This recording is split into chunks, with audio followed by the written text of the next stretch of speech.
Kita bilang ke masyarakat, begini pelayanan Mahkamah Agung. Begini pelayanan Mahkamah Agung.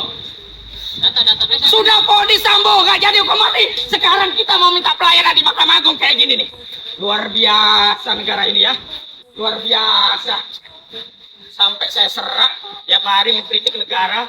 Sampai di sini pun teman-temannya mana? Teman-temannya mana? Teman-temannya didata dulu. Luar biasa. Saya tidak boleh. Luar biasa. Didata dulu. Siapa yang bilang? Pertama kami gak ngomong data. Kita istirahat.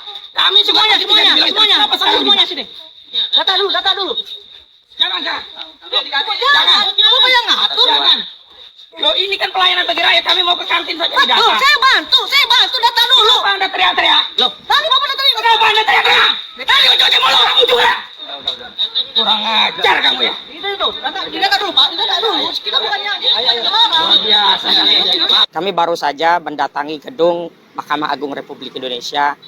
Memang tadi sempat terjadi insiden dan kami sampaikan kepada Yang Mulia Ketua Mahkamah Agung Republik Indonesia untuk bisa lebih memperbaiki pelayanan kepada masyarakat, karena gedung Mahkamah Agung ini dibangun dari pajak rakyat. Pegawai-pegawai, staf dan semua yang ada di lembaga yang mulia ini tentu digaji juga dari pajak rakyat, sehingga sudah sepatutnya abdi negara ya, ASN itu memberikan pelayanan yang terbaik kepada masyarakat. Kami dapat menginsyafillah, kami juga dapat maklum karena petugas-petugas tadi sedikit emosi, dan kami juga perlu juga untuk memberikan satu pencerahan di level lapangan tentang pentingnya untuk memberikan pelayanan kepada masyarakat, khususnya masyarakat mencari keadilan. Dan hari ini kami datang dalam rangka untuk memohon keadilan dari Yang Mulia Ketua Mahkamah Agung Republik Indonesia. Karena kami memang sedang menangani kasus dari Gus Nur yang sebelumnya klien kami sudah mengajukan permohonan kasasi melalui perkara 271 Junto 318. Jadi 318 itu keputusan di Pengadilan Negeri Surakarta, dan di keputusan di Pengadilan Tinggi Semarang 271. Nah, apa kepentingan kami? Tentu kami yang pertama kali bertanya. Silakan Pak. Lalu Pak. Nanti bisa diedit lagi Pak. Tentu yang pertama kali kami bertanya tentang proses kasasi yang kami ajukan sampai di mana. Kok belum ada kabarnya? Ferdi Sambo saja sudah keluar putusannya. Bahkan Ferdi Sambo putusannya luar biasa. Bagi penjahat yang melakukan pembunuhan saja, Mahkamah Agung bisa menyelamatkan nyawanya.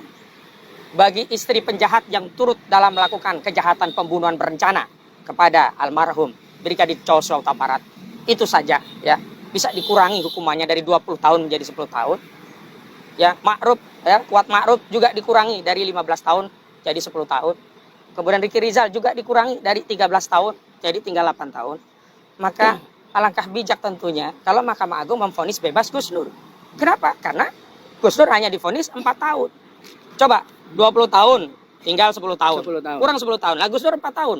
Ya harusnya kan hilang semuanya. Dari hukuman mati Dari hukuman mati jadi seumur hidup, masih punya kesempatan dia. dikurangi lagi. Ya. Masih punya kesempatan untuk ketemu keluarganya, harusnya kan hukuman mati gitu. Nah, ini Gus Nur, mohon maaf Yang Mulia. Gus Nur tidak meneteskan satupun darah dari warga negara Indonesia, apalagi meneteskan darah anggota kepolisian. Nggak ada yang dirugikan oleh Gus Nur. Gus Nur hanya melakukan mubahalah untuk mencari keyakinan dari namanya Bambang Trimulyono tentang keaslian ijazah saudara Joko Widodo. Lalu Bambang Tri bermubahalah. Ini pun yang pertama kali Yang Mulia kamu perlu sampaikan.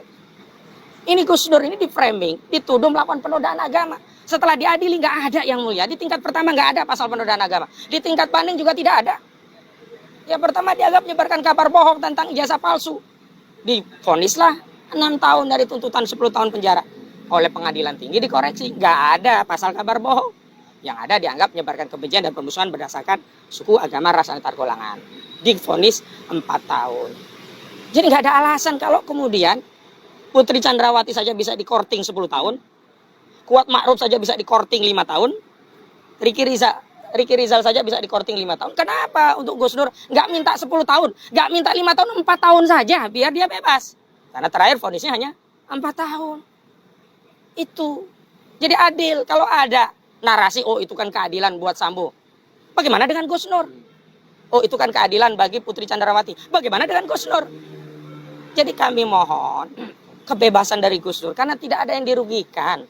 pelapor-pelapor itu juga ketika ditanya nggak pernah tahu ijazah aslinya. Dan ini perlu saya sampaikan kepada Pak Muldoko yang sudah menyatakan siap pasang badan untuk Pak Jokowi. Nah, hari ini saya minta Pak Muldoko pasang badanlah untuk rakyat. Caranya apa? Sederhana. Tanyakan kepada Pak Jokowi ijazah aslinya.